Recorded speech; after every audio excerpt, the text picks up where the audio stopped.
public fury over RFK Jr.'s conversation about vaccines and other topics with Joe Rogan hasn't gone anywhere. Mehdi Hasan has continued to weigh in on the question of whether or not so-called professionals, the experts in the room, should have to go head-to-head with RFK Jr. to discuss the issues that they say he gets so wrong. Let's take a look.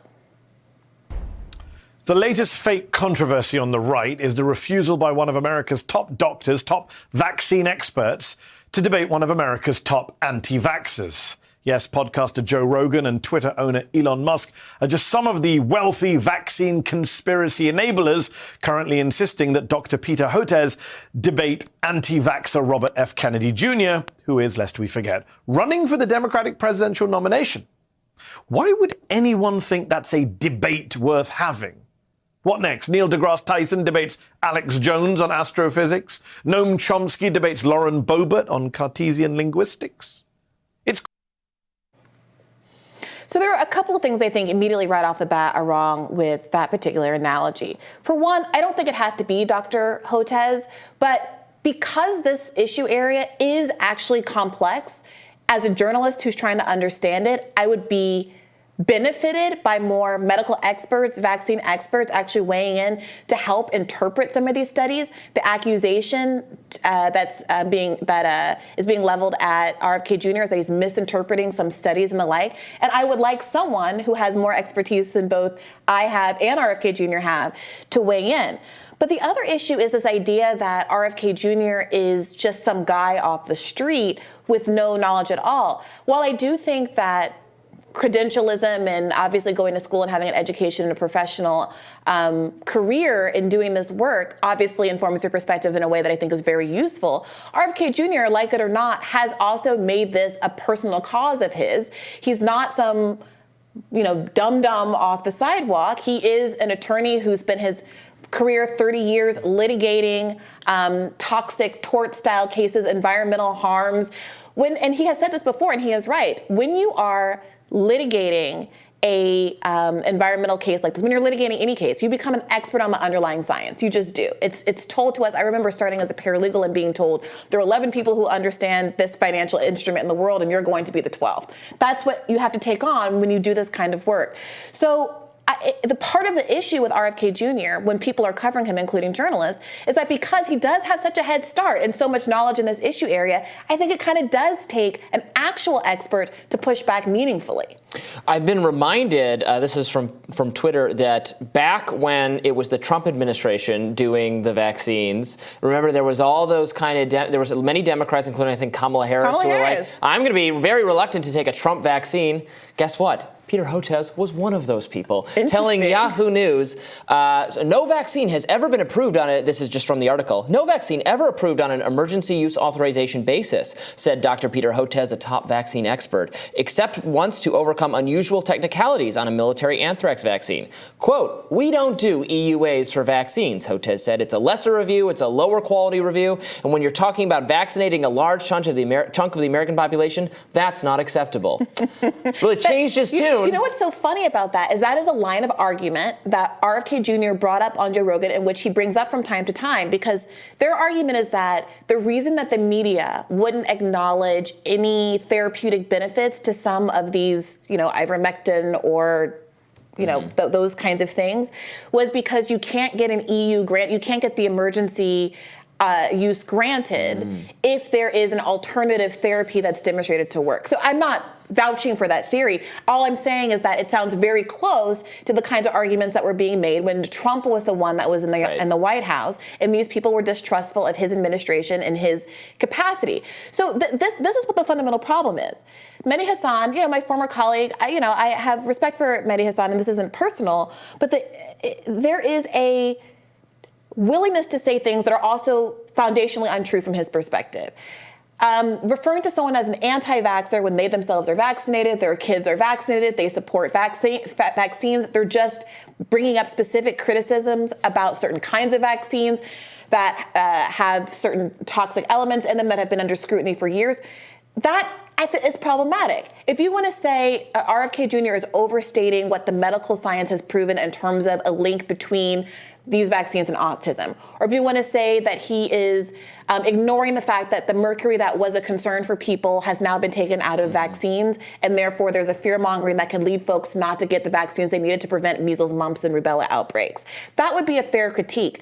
But if you blast onto the screen like the Kool-Aid man saying, this anti-vaxxer is da-da-da-da-da, you're losing credibility yourself. And to the extent that you're trying to shore up the credibility of someone like Dr. Hotez, there's two ways to do it. One, being honest about what someone like RFK Jr. does and does not claim.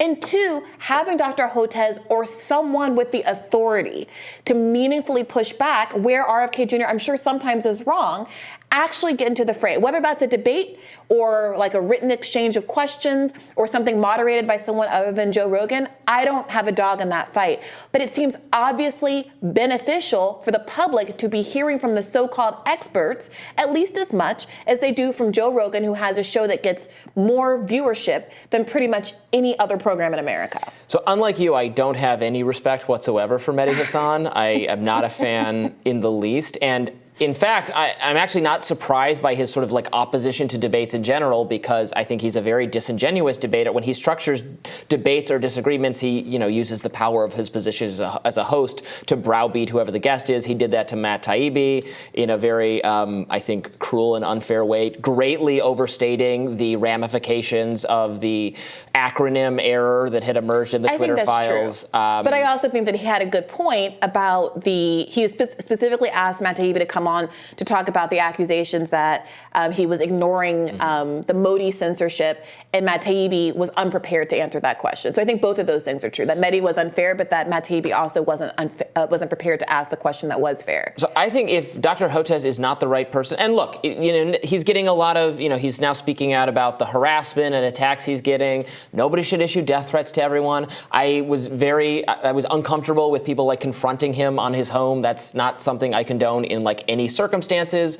Whatever your frustrations with big pharma or the federal bureaucracy, the medical establishment, keep it civil. It's not all on this one guy. But that said, he is a participant in our public dialogue about what the policy should be. He recommended, he didn't just say, I think the vaccines are great and you should take them after it was the Biden administration doing vaccines. Let's be careful. He was more cautious about them when it was Trump's vaccine. Right. But he didn't just say vaccines are good, I think you should take them. He recommended lots of pandemic policies. He was opining on what the government should make you do or prevent you from doing or require you to do. So he's in the fray of ideas. Maybe he's not the right guy for debate with RFK Jr. Maybe he can recommend someone who is. Sanjay Gupta was on Joe Rogan, and they talked a lot about the ivermectin discussion. Maybe he's the right person to talk with RFK Jr. about what's in the vaccine. Someone like that. On Joe Rogan before, so credit where credit's due. I think for me, it's not about debate me bro culture. What would be beneficial is if when someone says something, we don't have to wait a week for the next person to respond on a podcast. We can just quash the beef immediately. Right. You said this, what's the truth? Let's just talk it out right here, right now. And look, I get it. I get not everybody is equally adept rhetorically at that particular skill. But you're telling me that there's not a virologist and a vaccine expert in America who can sit down and have those two skills at the same time?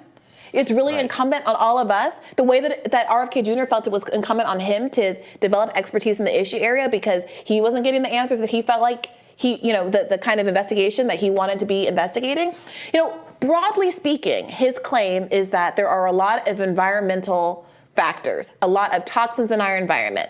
There are microplastics in our water. There are there is literally aluminum in our vaccines and in our deodorant, and that it's largely unknown over time what effects these things are going to have on our body. I think that's pretty uncontroversial.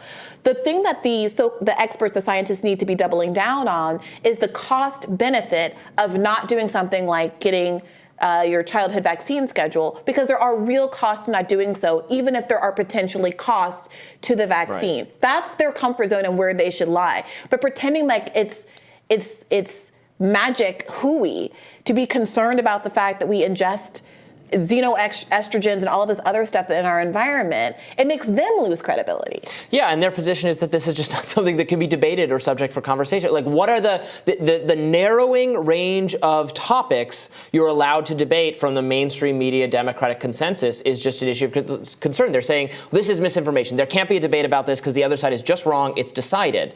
And, like, that's becoming do you feel that way about our foreign policy decisions? Is it like the experts have said? They do. It's fair, spoiler, they do. And look, again, I'm not saying this from a standpoint, I substantially disagree with, I'm sure, a lot of RFK Jr.'s policies or his views. There are other sides on all this. He cites studies on vaccines and harms. He's citing these studies. I bet we could have on someone else who would cite a bunch of other studies. But that's science. That's science. There's different and it's up opinions and different outcomes. Yeah. We've all been, I said this yesterday, I think. Coffee's good for you. Coffee's bad for you. Eggs have too much cholesterol. Oh, the good cholesterol is good for you. There's a lot, people who are treating like this one study was dispositive are also ignoring what science actually is. Studies are very narrow in their design. They give you a very narrow slice of truth, and they're not always telling the full picture. And just because the study says there's no evidence of X demonstrated in whatever we were investigating doesn't mean that the further study isn't warranted. And some of the very studies that they're pointing at saying this was conclusive, in the study it says further investigation is warranted. Here's the other lines of research that should be pursued. One other thing I just want to say about this, I was listening to an interview on a liberal, maybe it was Pod Save or something like that. And they were talking to Senator Whitehouse, who apparently has a long relationship, a personal relationship with RFK Jr.